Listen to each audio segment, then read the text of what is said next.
सब जगह नरेंद्र मोदी जी। अरे ऐसे विषय पर राजनीति का मुद्दा नहीं बनाना चाहिए। पिछड़ा वर्ग अति पिछड़ा वर्ग की छात्रवृत्ति को खत्म करना हो, 10% जिनको आरक्षण मिला उनको स्कॉलरशिप नहीं देना हो, भाजपा वाले के लिए बेचैनी है। अरे तो प्रोटोकॉल है।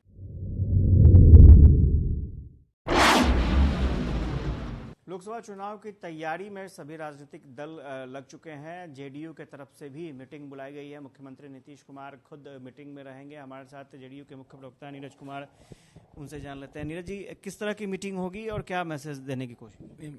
माननीय मुख्यमंत्री नीतीश कुमार जी जनता से भी सीधा संवाद करते हैं, 40 डिग्री टेम्परेचर से लेकर 4 डिग्री टेम्परेचर तक।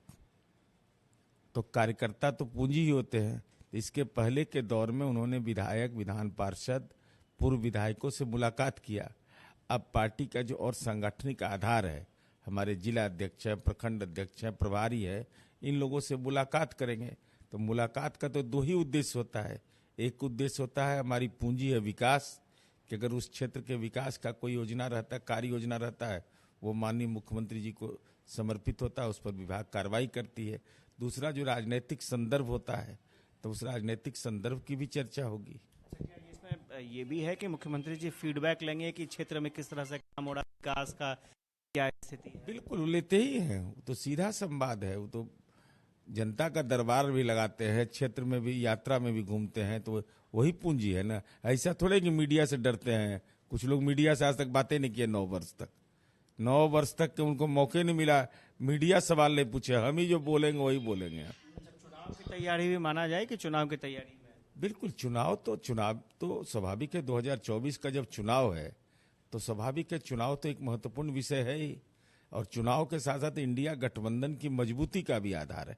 केंद्र सरकार की विफलताएं और केंद्र के द्वारा जो समाज के विभिन्न सामाजिक समूहों को, चाहे वह पिछड़ा वर्ग अति पिछड़ा वर्ग की छात्रवृत्ति को खत्म करना हो, 10% जिनको आरक्षण मिला उनको स्कॉलरशिप नहीं देना हो, 10 दलितों को जो जगजीवन राम छात्रावास योजना बंद किया गया। और उससे भी बड़ा सवाल यह है देश के अंदर में कि भाई आप जनगणना नहीं करा रहे हैं, तो दलितों को मिलने वाला जो आरक्षण है लोकसभा और विधानसभा में, उस संवैधानिक संकट को खड़ा कर दिया है। तो ये तमाम विमर्श के विषय हो सकते हैं। अच्छा, एक और बड़ा चर्चा का विषय है कि मुख्यमंत्री गए थे, भोज में शामिल हुए थे और जिस तरह से प्रधानमंत्री ने अमेरिकी राष्ट्रपति से उनकी मुलाकात कराई, चर्चाओं का बाजार कहा जा सकता है। अगर मैं आप भी मानते हैं कुछ चर्चा है? तो नीतीश कुमार जी का व्यक्तित्व इतना भारी है ना कि बुलाए बाइडेन को, और उन्होंने इच्छा व्यक्त की कि माननीय मुख्यमंत्री नीतीश कुमार जी से हम मिले। अब तो भाजपा वाले के लिए बेचैनी है। अरे तो प्रोटोकॉल है। और महामहिम राष्ट्रपति ने भोज का आयोजन किया था। इस G20 को जिस ढंग से राजनीतिकरण किया जा रहा है, अरे देश के पूर्व प्रधानमंत्री स्वर्गीय इंदिरा गांधी ने गुट निरपेक्ष सम्मेलन बुलाया था। 161 देश आए थे, 40 अंतर्राष्ट्रीय संगठन आए थे।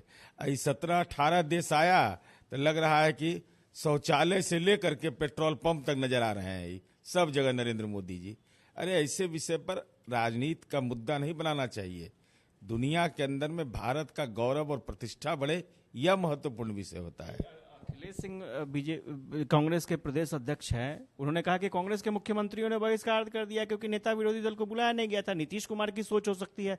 नीतीश कुमार गए, नीतीश कुमार जी प्रोटोकॉल के लिए जाने जाते हैं। राजनीतिक असहमति के बीच भी नीतीश कुमार जी की यही व्यक्तित्व की खूबसूरती है कि देखे, आज तक 18 वर्ष में कभी राजभवन से टकराव, कभी न्यायपालिका से टकराव, ऐसा कभी वातावरण नहीं बना है।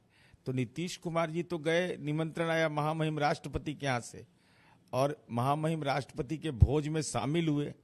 अब यह स्वाभाविक है कि हमारी उम्मीद यह थी कि देश के अंदर में ऐसे विषय पर कोई राजनीति नहीं होना चाहिए। और नरेंद्र मोदी जी को अटल जी ने राजधर्म भी याद दिलाया था, तो उनको याद रखना चाहिए था कि इंदिरा जी को अटल जी ने दुर्गा कहा था बांग्लादेश विजय के बाद। लेकिन अब तो नए दौर का मोदी शाह का भाजपा है। ये तो इस क्याची का मार्केटिंग करेगा, शौचालय से लेकर करके पेट्रोल पंप से लेकर के जमीन तक का मार्केटिंग करते हैं।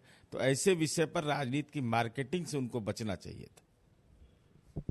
नीरज कुमार ने साफ तौर पर कहा कि नीतीश कुमार राजनीतिक प्रोटोकॉल के लिए जाने जाते हैं और चूंकि राष्ट्रपति की तरफ से निमंत्रण था इसलिए भोज में शामिल होने गए थे जहां तक जेडीयू की बैठक की बात है तो स्वाभाविक तौर पर चुनाव की तैयारी शुरू हो चुकी है और कार्यकर्ताओं में, नेताओं में ये मैसेज भी देना है कि किस आधार पर चुनाव के बीच जेडीयू जाएगी, क्या मुद्दे होंगे, उन तमाम मुद्दों की जानकारी मुख्यमंत्री की तरफ से दी जाएगी। कैमरा पर्सन आनंद के साथ आशुतोष चंद्रा, कशिश न्यूज, पटना।